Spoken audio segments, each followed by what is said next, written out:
I can't say enough how much I am excited about the casting of Max von Sydow as Bloodraven.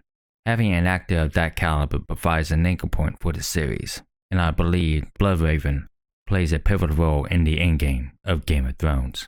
He will be responsible for Bran's training in becoming a Greenseer, homing his ability in the sight, the magical ability to perceive past events, contemporary or future events, which is great to view historical events of Westeros, and by extension us. For example, what were the remaining members of the Kingsguard protecting at the Tower of Joy? Furthermore, Lord Brendan will further train Bran's abilities in warging, like warging into other creatures. Potentially, Bran can influence Westeros events like how Bloodraven has. Bloodraven has used his ravens and the Stark direwolves to influence events. Moreover, I would say Bloodraven is the architect of northern efforts in the coming war against the others. You may not have noticed how much Bloodraven have influenced events, especially for Jon and Sam, in preparing them for the vital roles to come, seeding beliefs in protecting them. Northern agents employed in this task are the Stark direwolves and the ravens. In a way, it's a bit like a quote from Pat's Face. Here we eat fish, but under the sea, the fish eat us. I know. Man uses gods for their purposes. Likewise, the gods uses man for theirs. To describe it more succinctly, there are multiple levels in this conflict in a world of ice and fire. The first example, we will turn to observe Bloodraven manipulating events, Jon saving the Lord Commander of the Night's Watch, Gerald Mormont, from a wight.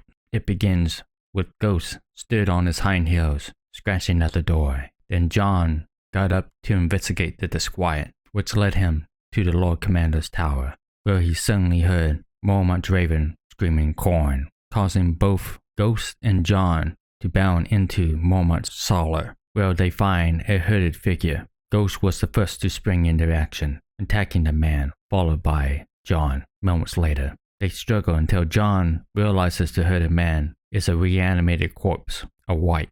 When Mormont appears from his bedchamber with an oil lamp in hand, the raven crawls burn, burn, burn on his own initiative, resulting in Jon promptly grabbing the lamp and flinging it at the wight, setting it ablaze. Another prominent example, Jon deserts in the middle of the night, determined to join Robb's army. While riding south, Jon stops to allow Ghost to catch up because the direwolf ran astray. Although the causation which led Jon to confront his black brothers differs from the book to the show. From the books, Ghost loops back around through the forest, spooking Jon's horse, giving his position away. But in the HBO series, Jon's paws led him to hear Sam falling off his horse, and Jon goes back to check up on him. In both mediums, Jon was also concerned about the other boys being named deserters if they are not back in their beds by dawn. Once confronted, Jon insists that he belongs with his brother Robb, but the others remind him that they are his brothers now, and then they start to recite their oath. In a few words, honor made him leave, but honor brought him back. More precisely, his friend's honor brought him back. Another example, Ghost led Jon to discover the cache of dragonglass weapons near the fists of the first men. Also, Ghost was along in Corn Halfhand's scouting party when Jon was captured. Also, Ghost gave an opening for Jon to slay Corn Halfhand, providing proof that he has turned, so that Jon can live among the wildlings and learn of their plans. Our honor means no more than our own lives, so long the realm is safe. His experience with the wildlings that he takes with him for the rest of his life. Final point, the Night's Watch Lord Commander election. Mormont's bird bursts out of the election kettle, flying around the room, calling Snow, Snow, before perching himself on his shoulder. The raven looked at Jon, asking for corn. It soon changed its tune, repeating a new word, cattle, cattle. This act helps convince the men present that this is indeed Mormont's bird, and help decide the election in favor of Jon. To summarize, Samwell's most notable Lord Brendan intervention comes from the books. where Sam and Gilly runs to what they initially believe is White Tree after the mutiny at Crescent's Keep, where Sam earnestly prays to the old gods for protection. Old gods, hear my prayers. The 7 were my father's gods, but I said my words to you when I joined the watch. Help us now. I fear we might be lost.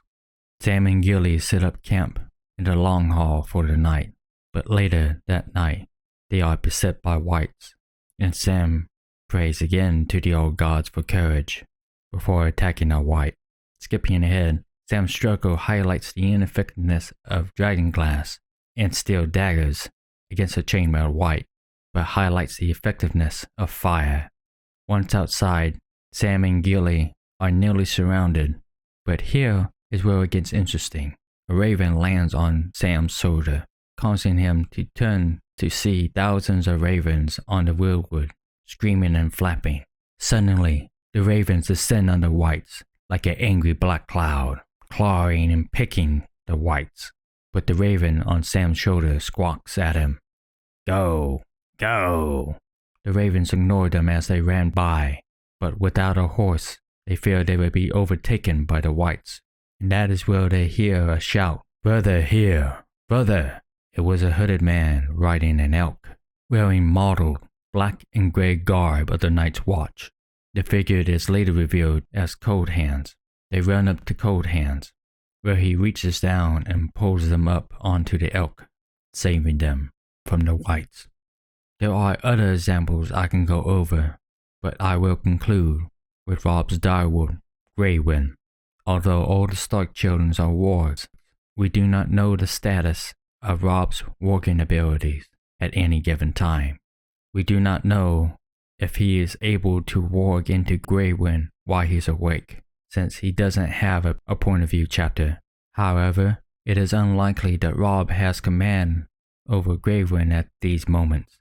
During the assembly, after Robb called his banners, Great Jon Umber intimidates Robb, resulting in Greywind leaping and biting off 2 of the Lord's fingers, helping Robb gain respect of the Umbers and the other Stark bannermen.